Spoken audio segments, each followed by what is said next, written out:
I tricked my unfaithful wife into believing I was unfaithful as well. She initiated the divorce, only to face a harsh truth when she left with virtually nothing. I first met Sarah at age 25. We tied the knot at 27. During our initial 3 years, everything felt solid and ordinary. We both held jobs. We divided expenses evenly. Together, we purchased a home.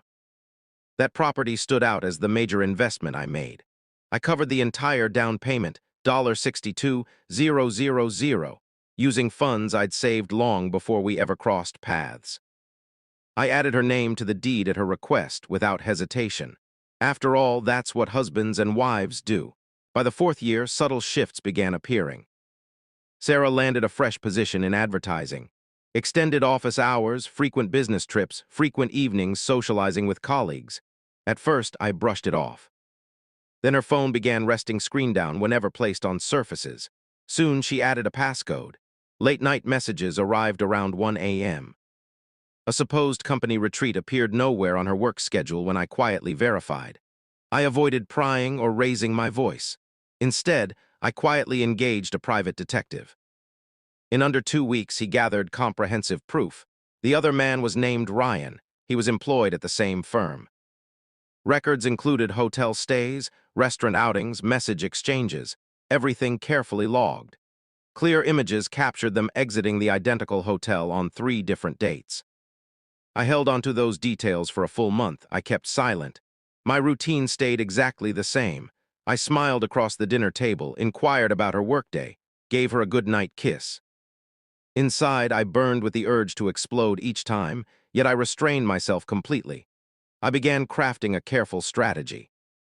I contacted an attorney first, laid out the full situation, and presented the investigator's file. He explained, in this jurisdiction, an affair doesn't directly dictate property distribution. But it carries weight in court, especially if she files first and portrays you as the wrongdoer.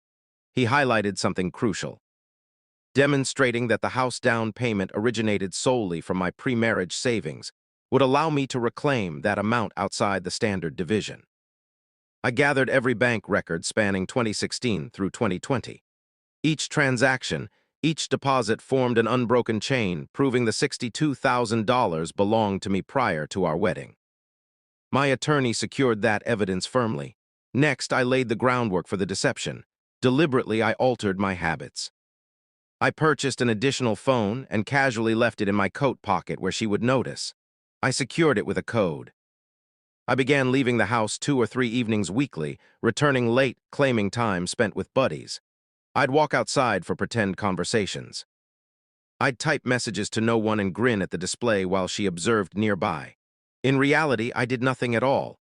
No other woman, no outings, no conversations. Merely the illusion, strong enough to convince her I was mirroring her own secret actions. Roughly 3 weeks passed before it worked. She discovered the spare phone, failed to access it, and never confronted me directly. Instead, she phoned her mom, who then reached out to her attorney. Sarah submitted the divorce papers on a Thursday. That same evening, she sat me down, holding the formal document, and declared, "I know exactly what's been happening. I refuse to stay and tolerate this disrespect. I expect the house, the vehicle, plus monthly alimony."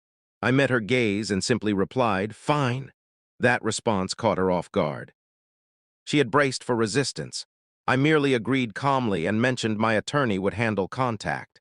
She lingered in the kitchen entrance, staring as though waiting for me to collapse emotionally. I remained steady. I headed upstairs and began gathering some belongings. Her legal team pushed aggressively. They demanded the residence, the car fully cleared of payments, and $2,500 monthly maintenance. Their position rested on my alleged infidelity. She positioned herself as the injured party. She informed her counsel, her relatives, and her circle that I had been secretive, carrying a hidden phone, absent for long stretches. She cast herself as the devoted spouse cruelly betrayed. My attorney held back patiently. He permitted their entire narrative to center on my supposed wrongdoing. Every document they submitted built on that premise. Then we countered. We delivered the investigators' complete dossier, every snapshot of Sarah and Ryan at hotels, every message record, every date line establishing her involvement, began 14 months prior to my purchase of the decoy phone. We included my financial documents confirming the $62,000 as separate premarital property. Finally, we presented the second phone itself empty. 0 calls, 0 messages, no applications. No saved numbers. Just a cheap $40 prepaid device bought at a convenience store, completely unused. The moment her attorney reviewed the evidence, his expression shifted. He immediately requested a break. That evening, Sarah rang me, furious. "You orchestrated this whole thing. I handed you an excuse for something you planned anyway. You simply made it more obvious. That phone held nothing. You never once questioned me about it. You rushed straight to your lawyer." She insisted Ryan was insignificant. Then this should wrap up smoothly, she said. For her, it proved anything but smooth. The judge examined the full record. My premarital funds were excluded from division. The property was liquidated. Once the loan balance and my $62,000 were recovered, scarcely anything remained to divide. No alimony was awarded. The court determined she had conducted a prolonged affair and presented a misleading account in her initial petition. Her attorney silently withdrew the demand for my vehicle. Sarah exited the courtroom with roughly $4,100 and a rented storage space packed with household items. Her mother phoned me afterward. "You're heartless," I answered.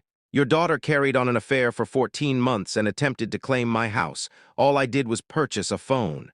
She eventually returned to live with her parents.